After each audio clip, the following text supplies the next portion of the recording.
ఓం సాయిరామ్. సాయి భక్తులందరికీ నమస్కారం అండి. సాయినాథుని దయ వల్ల ప్రతి ఒక్కరి కుటుంబం ఎక్కడున్నా కూడా సుఖంగా, సంతోషంగా, ఎప్పుడూ కూడా అష్టైశ్వర్య, ఆరోగ్య, అభివృద్ధితో ఉండాలని చెప్పి బాబాగారి తరపున నేను కూడా కోరుకుంటున్నాను. ఈరోజు వీడియోలో సాయి పిలుపు ద్వారా మనకు వచ్చినటువంటి సందేశం ఏంటి, బాబాగారు మనతో ఎలాంటి సందేశాన్ని తెలియపరచాలనుకుంటున్నారంటే, వీరి రాకతో నీ జీవితంలో ఒక ఊహించని అద్భుతం జరగబోతుంది. తప్పకుండా నేను చెప్పినటువంటి సందేశాన్ని పూర్తిగా ఆలకించమ్మా అని బాబాగారు అయితే మనతో ఈరోజు ఒక చక్కటి సందేశం ద్వారా మన ముందుకైతే వచ్చారండి. ఇలాంటి సందేశాన్ని బాబాగారు మనతో ఎందుకు అందించాలనుకుంటున్నారు అనేది మనం ఆయన మాటల ద్వారానే తెలుసుకుందాం. వీడియో మొదలుపెట్టే ముందు ప్రతి ఒక్కరికి ఒక చిన్న రిక్వెస్ట్ అండి. ఈ సందేశం కనుక మీ అందరికీ నచ్చినట్లయితే తప్పకుండా చూసి వెళ్ళే వాళ్ళందరూ మన వీడియోకి ఒక చిన్న లైక్ అయితే ఇవ్వండి ఫ్రెండ్స్. ఇంకా కొత్తగా మన ఛానల్ ఎవరైనా చూస్తుంటే కనుక సబ్స్క్రైబ్ చేసుకొని సపోర్ట్ అయితే చేయండి. బాబాగారి సందేశాన్ని వినే కన్నా ముందు చాలామంది అడుగుతున్నారండి, మీకు తెలిసిన ఒక మంచి గురువుగారి నెంబర్ చెప్పండాక మాకు ఎన్నో సమస్యలు ఉన్నాయని. షిరిడి సాయిబాబా ఆశీస్సులతో జ్యోతిషం చెప్తారండి ఈ గురువుగారు.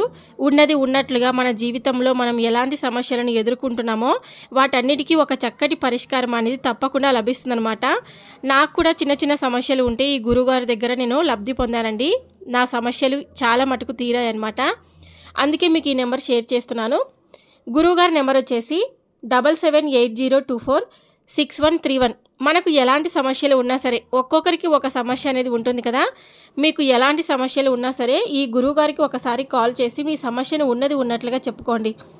అలా చెప్పుకోవడం వల్ల మీ సమస్యకు తగినటువంటి పరిష్కారం పూజ రూపంలో కానీ, పరిహారాల రూపంలో కానీ చక్కటి పరిష్కారం అనేది మీకు తప్పకుండా లభిస్తుందండి. చాలా నమ్మకమైన గురువుగారు, ఒకసారి ప్రయత్నం చేసి చూడండి. ఇప్పుడు బాబాగారి సందేశాన్ని విందామా మరి. వీరి రాకతో రేపటి రోజున నీ జీవితంలో ఒక ఊహించినటువంటి అద్భుతం జరుగుతుంది. తప్పకుండా ఈ సాయి సందేశాన్ని పూర్తిగా ఆలకిస్తావని అనుకుంటున్నాను. అమ్మా, చాలా దిగులుగా కనిపిస్తున్నావు. ఎందుకు? నువ్వు అడిగింది ఇవ్వలేదని చాలా బాధపడుతున్నావు కదూ. నువ్వు అడిగిందే కదా నీకు ఇచ్చాను. అయినా సంతోషం అనేది నీ మొహంలో అసలు కనిపించడం లేదు, కరువైపోయింది.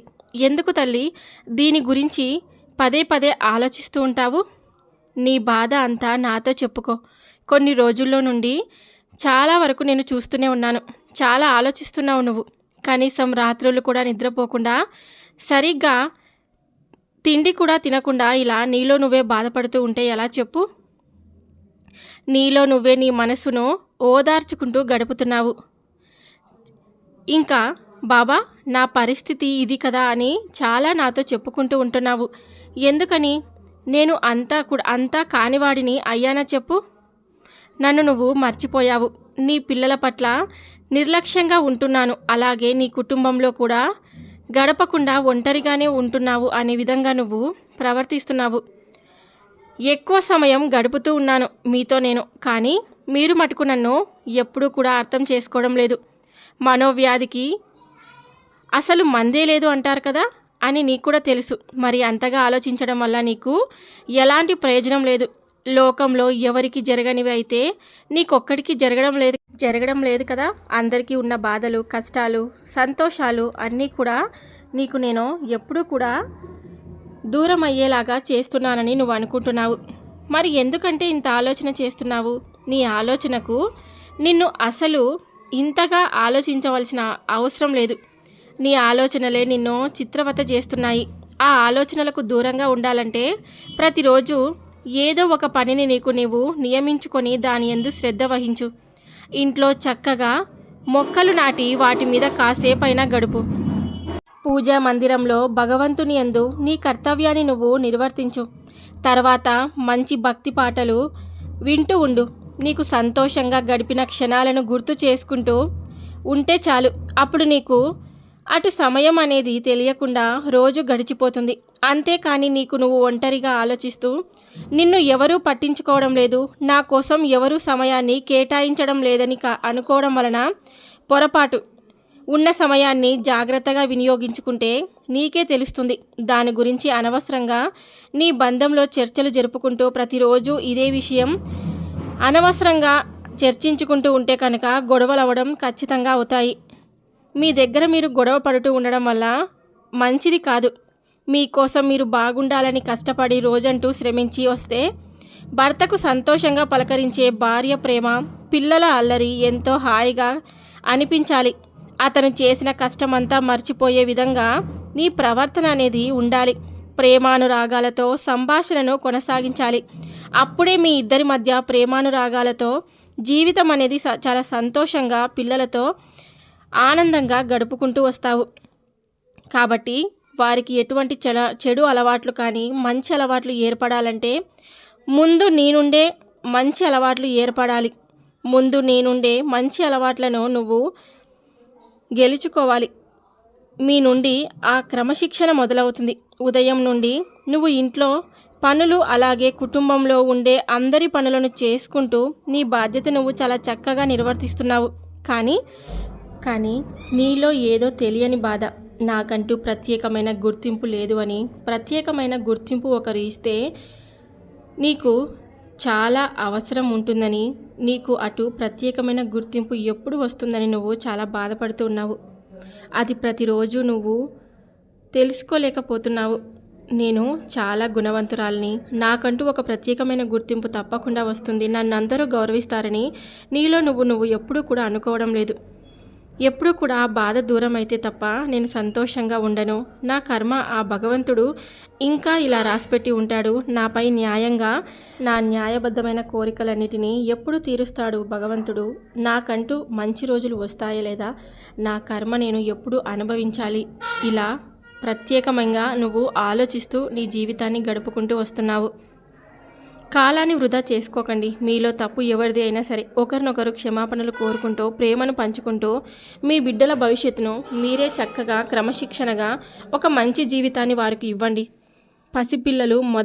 పసిపిల్లల మొదటి గురువులు మీరే కదా.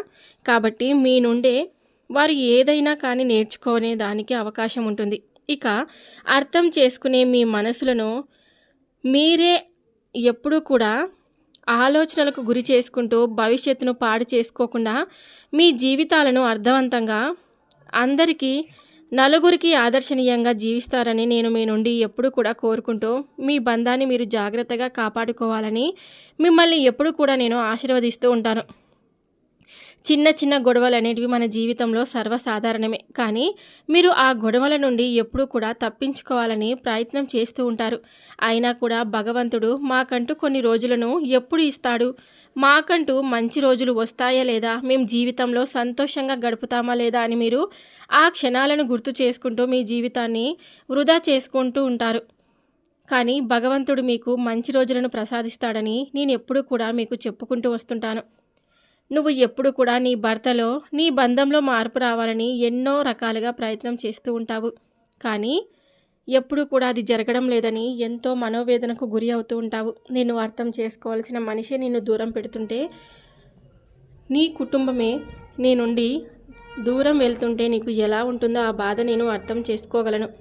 కానీ నువ్వు నన్ను ఎప్పటికీ కూడా వదిలిపెట్టలేవు. నన్ను వదిలి ఎక్కడికి పరుగులు పెడుతున్నావు? ఎందుకని నన్ను వదిలిపెట్టాలనుకుంటున్నావు? నువ్వు అడిగింది నేను చేయలేదని, నువ్వు కోరుకున్న వెంటనే నేను నీకు సహాయపడడం లేదని ఎప్పుడూ కూడా నువ్వు అనుకుంటూ ఉంటావు. నువ్వు అడిగిన ప్రతీదీ కూడా నీకు నేను రాసి పెట్టి ఉంచాను. నీ మీద నాకు కోపం వచ్చింది అని నువ్వు అనుకోకు. అందుకని నీ బాబాను నువ్వు వదిలిపెట్టి వెళ్ళిపోతావా చెప్పు? నువ్వు ఎక్కడికి వెళ్ళగలవు? నేను నీ వెంటే ఉంటాను కదా. నువ్వు నన్ను వదిలిపెట్టినా నేను నిన్ను ఎప్పటికీ కూడా వదిలిపెట్టలేను. ఎందుకంటే బిడ్డలకి తల్లిపై ప్రేమ తగ్గిపోవచ్చు, కానీ తల్లికి బిడ్డలపై ప్రేమ తగ్గదు. నీకు నా మీద ఎంత కోపం వచ్చినా నాకు నీ మీద ఇంకా రెట్టింపు ప్రేమ కలుగుతుంది తప్ప, నిన్ను చూసినప్పుడు జాలి కలుగుతుంది తప్ప, అలాగే నీ కష్టం చూసి నాకు బాధ కలుగుతుంది. కానీ బాబా నన్ను పట్టించుకోవడం లేదు అని అంటావు చూడు, ఆ విషయంలో నేను ఎంతో బాధపడుతూ ఉంటాను. నిన్ను నేను ఎలా వదిలిపెడతాను చెప్పు? బిడ్డను ఎప్పుడైనా తల్లి వదిలిపెడుతుందా? అలానే మరి నేను కూడా నిన్ను ఎప్పటికీ కూడా వదిలిపెట్టను. నీ చెయ్యిని ఎప్పటికీ నేను విడిచిపెట్టను. నీ జీవితంలో నువ్వు ఎదుర్కొంటున్న సమస్యలన్నిటికీ నీకు చక్కటి పరిష్కారం అనేది నేను తప్పకుండా లభించేలా ఏర్పాటు చేస్తాడు. ఇప్పుడు ప్రస్తుతం నీ పరిస్థితి ఆ విధంగానే ఉంది. అంతా సర్దుకుంటుంది, చక్కపడుతుంది. కానీ సమయం ఉంటుంది కదా, ఆ సమయానికి అనుకూలంగానే ఏదైనా జరుగుతుంది. ఎంత ఓర్పు పడితే అంతకు రెట్టింపు సంతోషాలు నీకు వచ్చి చేరుతాయి. ఈ లోపునే నిన్ను వద్దనుకొని నిన్ను వదిలిపెట్టి ఏవేవో ప్రయత్నాలు నువ్వు చేసుకుంటూ ఉంటున్నావు. నువ్వు ఎటువంటి తప్పటడుగు వేయకుండా, ఎటువంటి ప్రమాదంలో పడకుండా నిన్ను నేను కాచుకుంటూనే ఉంటాను. నీకు ఎన్నోసార్లు ఇది అవగాహన అయ్యే విధంగా కూడా నేను పలుమార్లు నిన్ను చెప్తూ ఉంటాను. అయినను ఎందుకని నీకు అంత కోపం చెప్పు?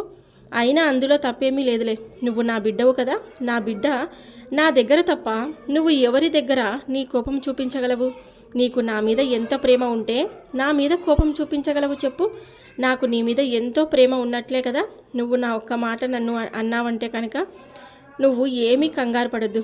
ఈ బాబా నీతో ఎప్పుడూ ఉంటాడు. నేను ఎంత చెప్పినా నువ్వు నన్ను వదిలిపెట్టి వెళ్ళాలనుకున్నా నేను మాత్రం నీ చేయిని ఎప్పటికీ విడిచిపెట్టి వెళ్ళను అని నీకు పదే పదే నేను మాటిస్తున్నాను. నీ బంధంలో తప్పకుండా ఉన్నటువంటి చిక్కుముడులన్నీ నేను విప్పేస్తున్నాను. వాటన్నిటినీ నేను చక్కగా పరిష్కారం అయ్యేలా నీకు ఒక మంచి అవగాహన కలిగించేలా నీ జీవితాన్ని నువ్వు చక్కదిద్దుకుంటావని నీకు నేను మాటిస్తున్నాను. నువ్వు ఆశ వదులుకున్న ఎన్నో పనులు నీకు ఆశ్చర్యం కలిగిస్తూ ముందుకు జరిగితే ఆ పనులన్నీ విజయవంతమైతే ఎలా ఉంటుందో ఒకసారి ఊహించుకో. ఎంతో ఆనందంగా ఉంది కదా. అయితే అదే నిజమవుతుంది. నిజమే, నువ్వు అనుకున్నవన్నీ ఒక్కొక్కటిగా జరుగుతూ ఉంటే నిన్ను ఆశ్చర్యానికి గురి చేస్తే, ఎందుకంటే ఈ రోజు నుండి మీ తలరాత మొత్తం కూడా మారింది. నీ తలరాతలో ఈ రోజు నుండి అంతా మంచి జరిగేలా రాసిపెట్టి ఉంది. ఆగిపోయిన పనులన్నీ తప్పకుండా పూర్తి అవుతాయి. నువ్వు ఏ రకమైన జీవితం కోరుకున్నావో అది ఏర్పడుతుంది. నువ్వు చేయాలనుకున్న పనులన్నీ మొదలుపెట్టి ఆగిపోయిన పనులన్నీ ఇప్పుడు పూర్తి అవుతున్నాయి. నువ్వు అనుకున్న దానికంటే నీకు ఎంతో పేరు ప్రతిష్టలు, ధనాన్ని చేకూరుస్తాయి. ఆశ్చర్యపడే సంఘటనలు ఎన్నో జరుగుతాయి. అవి కూడా చాలా ఉన్నతమైనవి. అన్నీ కూడా నీకు తప్పకుండా జరుగుతాయి. ఇవి అద్భుతమైనటువంటి కాలం. నువ్వు ఎప్పుడెప్పుడు పునాది వేసిన పనులన్నీ కూడా ఇప్పుడు పూర్తి అవుతున్నాయి. ఇంతకుముందు వరకు నీకు దక్కాల్సినవన్నీ ఒక చోట పోగుపడి ఉన్నాయి కదా. అవన్నీ ఇప్పుడు నీకు చేరే సమయం వచ్చింది. అందుకోవడానికి సిద్ధంగా ఉండు. ఇకపై నీ ముందు తరాలను కూడా ఎటువంటి కష్టం కలగదని బంగారు భవిష్యత్తు నీకు నేను చేకూరుస్తున్నాను. మీరు మీ యొక్క వంశమంతా బంధువర్గంతో భోగభాగ్యాలతో ఆయురారోగ్య ఐశ్వర్యాలతో నీ జీవితం ఎప్పుడూ కూడా సంతోషంగా ఉంటుందని నీకు నేను మాటిస్తున్నాను. శాఖోపశాఖలుగా ఎదిగి వృద్ధి చెందాలని నేను ఆశిస్తున్నాను. మంచి అవకాశం కోసం నువ్వు ఎన్నో సంవత్సరాలుగా ఎదురు చూస్తూ ఎంతో మనోవేదనకు గురి అవుతూ నాకంటూ కొన్ని మంచి రోజులు వస్తాయా లేదా బాబా అని నువ్వు పదే పదే నన్ను వేడుకుంటూ ఉంటున్నావు కదా. నువ్వు ఇన్ని నాళ్ళు ఎంతో కష్టపడి ఒక మంచి అవకాశం కోసం ఎదురు చూస్తున్నావు. ఆ అవకాశం అందిపుచ్చుకొని తద్వారా నీవు మంచి స్థాయికి వెళ్ళాలని ఒక ఉద్దేశంతో ఉన్నావు.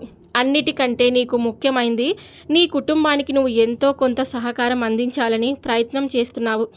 దానికోసం నువ్వు నిరంతరంగా శ్రమిస్తూనే ఉన్నావు కదా. అందువల్ల నీకు ఒక మంచి అవకాశం కావాలని వస్తే నీ శ్రమించే గుణానికి ఎంతో ఉపయోగపడుతుంది. నీవు అనుకున్నట్లే ఒక మంచి స్థాయికి ఎదగాలని, నీ బాధ్యతలు నిర్వర్తించడానికి అన్నిటికీ ఎంతో ఉపయోగపడుతుంది. అటువంటి అవకాశం కోసం నువ్వు ఎదురు చూస్తున్నావు. ఇప్పుడు నువ్వు ఎదురు చూస్తున్న అవకాశమే నీకు లభించబోతుంది. గుర్తించి సద్వినియోగపరుచుకోవడం అవకాశం రావడం అరుదుగా జరుగుతుంది. వచ్చిన దాన్ని జారి విడిచిపెట్టిపోకుండా, వచ్చిన అవకాశం చిన్నదా పెద్దదా అని అనుకోకుండా, చిన్నదైనా సరే నీవు ఎంతో ఉన్నత స్థాయికి తీసుకెళ్ళగలవు. నీలో లక్షణాలు పుష్కలంగా ఉన్నాయి. నేను చెప్పేది నీ మంచి కోసమే.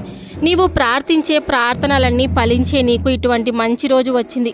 వచ్చిన ఈ అవకాశాన్ని సద్వినియోగపరుచుకుంటూ నువ్వు కోరుకున్న ఉన్నత శిఖరాలకు చేరి నీ భవిష్యత్ బంగారుమయం చేసుకుంటూ ఆయురారోగ్య ఐశ్వర్యాలతో నీ కుటుంబ సభ్యులతో కలిసి జీవించాలని నా ఆశీస్సులు నీకు అందిస్తున్నాను. వ్యర్థమైనటువంటి ఆలోచనలు, వ్యర్థమైనటువంటి మాటలు పక్కన పెట్టి జీవితంలో ఏ విధంగా కుదురుకోవాలో ఆలోచన చేయి. ఈ ఆలోచనలు నీకు భవిష్యత్తుకు పునాది అవుతాయి. అంతేకాని కాలక్షేపం చేస్తూ, ఎందుకు పనికిరాని మాటలు మాట్లాడుతూ కాలయాపన చేస్తూ ఉండడం నీకు ఎంత మాత్రం మంచిది కాదు. నీకు ఎంత మాత్రం నీ భవిష్యత్తు గురించి ఆలోచిస్తున్నది లేదు. ఎలా నీవు నీ కుటుంబాన్ని పోషించాలని అనుకుంటున్నావు? నీ తల్లిదండ్రులని, నీ భార్య బిడ్డలని నీవు తోడుండాలని అనుకోవడం లేదా? నీవే అలా ఉంటే నీ బిడ్డలు కూడా నిన్ను చూసి అదే కదా నేర్చుకుంటారు. నిన్ను చూసి అదే కదా వాళ్ళు నేర్చుకునేది. నువ్వు అలాంటి అలవాట్లను అలవర్చుకుంటే కనుక నువ్వు ఏమీ తెలియని చిన్న పిల్లవాడివి కాదు కదా. నీకు ఎన్నో తెలివితేటలు ఉన్నాయి. ఏ పనైనా సాధించగలననే సత్వ ఉంది. కానీ నీకు ఇంకొకటి కూడా ఉంది. అదే నిన్ను చెడగొట్టే అతి పెద్ద శత్రువు, సోమరితనం. నీకు ఎలాంటి శక్తి కలదో నాకు తెలుసు. ఆ సోమరితనం వదిలించుకొని కాస్త భవిష్యత్ మీద దృష్టి పెట్టు. ఇప్పటికే ఆలస్యమైందని ఇంకా నువ్వు అలాగే ప్రవర్తిస్తూ నీ భార్య బిడ్డలతో పాటు నిన్ను కన్న తల్లిదండ్రులు కూడా నిన్ను అసహించుకుంటారు. అది నువ్వు తట్టుకొని పరిస్థితి ఉండదు. ఎందుకంటే నీ కుటుంబం అండదండ ఉండడంతో ఇప్పటి వరకు నువ్వు ఏ విధంగా కాలక్షేపం చేసినా రోజులు గడిచాయి. ఎల్లకాలం ఒకేలాగా ఉండదు కదా. నీలో ఉన్న శక్తిని గుర్తించి పని చేసుకో. నీలో ఉన్న లోపం తెలియచేయడం వలన అయినా సరే నీకు జ్ఞానోదయం అవుతుందని నేను కూడా ఆశపడుతున్నాను. ఒంట్లో శక్తి లేకపోయినా, అనారోగ్యంతో బాధపడుతున్నా, పని చేసేందుకు శరీరం సహకరించకుండా నీవు ఇతరుల మీద ఆధారపడుతున్నావంటే ఒక అర్థం ఉంది. కానీ అన్ని అవయవాలు సరిగానే పనిచేస్తూ శరీరం దృఢంగా ఉండి మానసికమైన ధైర్యం ఉన్న నువ్వు ఇలా సోమరిలా ఉండి మీ ఇంటి వారి నిన్ను బరువని అనుకునే అలాగా నువ్వు చేసుకోవద్దు. ఎప్పుడూ కూడా తల్లిదండ్రులకు ఆసరాగా ఉండాలి. నీకు మంచి చెడు తెలియజేయడం అన్నది నా బాధ్యత కనుక నీకు ఈ విషయం చెప్తున్నాను. నీలో మార్పు వచ్చి నీ కుటుంబం బాధ్యతలు తీసుకొని నువ్వు సంతోషంగా నీ కుటుంబంతో ఆనందంగా జీవించాలని నా ఆశీస్సులు నీకు అందిస్తున్నాను. ఎప్పుడు కూడా ఈ బాబా చెప్పిన సందేశాలన్నీ పూర్తిగా ఆలకిస్తూ ఉండు. నువ్వు ఎప్పటికీ కూడా దూషించుకోవద్దు. నీకు రావాల్సిన ధనం తప్పకుండా నీ చేతికి అందుతుంది. నీ మీద నీకు నమ్మకం లేకపోతే ఎలా చెప్పు? అసలు నీ మీద నీకు ఎందుకు నమ్మకం లేదో నేను ఒకసారి నీ నుంచి అర్థం చేసుకోవాలని అనుకుంటున్నాను. ఎప్పుడు కూడా జీవితంలో మన మీద మనకు నమ్మకం లేకపోవడం వలన ఎటువంటి పనులు జరగవు. ఎందుకు నువ్వు కోరుకుంటున్నట్లు జరగలేదని బాధతో నిరాశ పడుతూ ఉంటున్నావు. ఎన్నిసార్లు ప్రయత్నించినా ఈ పనిని ఆటంకం వచ్చిందంటే ఇంకా నీకు మంచిదేదో రాసిపెట్టి ఉన్నట్లు కదా అర్థం. నువ్వు కోరుకున్న దానికంటే ఇంకా గొప్పది ఏదో నీకు లభించబోతుందని అర్థం చేసుకోవాలి. అంతే తప్ప నీకు ఇప్పుడు జరగలేదంటే ఇక అసలు జరగదని కాదు. నీకు ఈ పని జరుగుతుంది జరగలేదా అని నువ్వు ఆలోచించే శక్తి కన్నా నువ్వు ఆ పనిని చేయగలవు అనే ధైర్యం నీలో నింపుకుంటే ఆ పని తప్పకుండా జరుగుతుంది. నువ్వు అదృష్టవంతురాలు కాదని అనుకుంటూ దూషించుకోవద్దు. నీకంటే గొప్ప అదృష్టవంతురాలు ఎవరూ లేరు కనుకనే నేను నిన్ను కాపాడుతున్నాను. ఆందోళన చెందవద్దు. నీకు రావాల్సిన ధనం నీకు ఈరోజే వచ్చేస్తుంది. అలాగే ఆ ధనం ఎలా సద్వినియోగపరచుకోవాలో అలా చేసే అవకాశం కూడా నీకు వస్తుంది. ఎప్పుడు కూడా నువ్వు అనుకున్నది జరిగితేనే మంచి జరిగినట్లు అనుకోకు. నీకు వేరే రకంగా కూడా మంచి జరగవచ్చు కదా. ఎప్పుడు కూడా వ్యతిరేక ఆలోచనలు చెయ్యొద్దు. నువ్వు నన్ను నమ్ముకున్నావు. నీకు నేను చెడు జరగనివ్వను. నువ్వు కోరుకుంటున్నవన్నీ నీ దగ్గరకు చేరుస్తాను అని చక్కగా జరుగుతాయి. నువ్వు అనుకుంటున్నట్లే అన్నీ జరుగుతాయి. తప్పకుండా ఈ సాయిపై నమ్మకంని పూర్తిగా పెట్టుకో. నువ్వు మనసు పాడు చేసుకుంటూ లేనిపోని ఆలోచనలు చేస్తూ చింతిస్తూ కూర్చోవద్దు. ప్రశాంతంగా నీ పని నువ్వు చేసుకో. నీకు ఏది దక్కాలో అది దక్కి తీరుతుంది. నీకు జరిగే మంచిని ఎవరూ ఆపలేరు కనుక నువ్వు ధైర్యంగా ఉండు. శుభకరమైన ఆలోచనలు చేస్తూ ముందుకు వెళ్ళాలని, ఆయురారోగ్య ఐశ్వర్యాలతో నీ జీవితాన్ని నువ్వు ఎప్పుడూ సంతోషంగా గడపాలని నా ఆశీస్సులు నీకు ఎప్పుడూ ఉంటాయని నేను మాటిస్తున్నాను. సో విన్నారు కదా ఫ్రెండ్స్, బాబాగారు చెప్పినటువంటి ఈ సందేశం మీ అందరికీ నచ్చినట్లయితే తప్పకుండా చూసి వెళ్ళే వాళ్ళందరూ మన వీడియోకి ఒక చిన్న లైక్ అయితే ఇవ్వండి. ఇంకా కొత్తగా మన ఛానల్ ఎవరైనా చూస్తుంటే కనుక తప్పకుండా సబ్స్క్రైబ్ చేసుకొని మన వీడియోకి ఇంకొంతమంది సాయి భక్తులకు షేర్ చేయడానికి మీరు సపోర్ట్ అయితే చేయండి. రేపు సాయి పిలుపు ద్వారా వచ్చే సందేశంతో ప్రతి ఒక్కరూ మళ్ళీ కలుద్దాం. బాబాగారి ఆశీస్సులు మీపై ఎల్లవేళలా ఉండాలని చెప్పి నేను మనస్ఫూర్తిగా కోరుకుంటున్నాను. అలాగే మీకు ఎలాంటి కష్టాలు బాధలు ఉన్నా కానీ కామెంట్ సెక్షన్లో నాకు ఒక కామెంట్ అయితే చేయండి. నేను బాబా గుడికి వెళ్ళినప్పుడల్లా మీ పేర్లు చదివి మరీ ప్రేయర్ చేస్తాను. సర్వే జనా సుఖినో భవంతు. ఓం సాయిరామ్.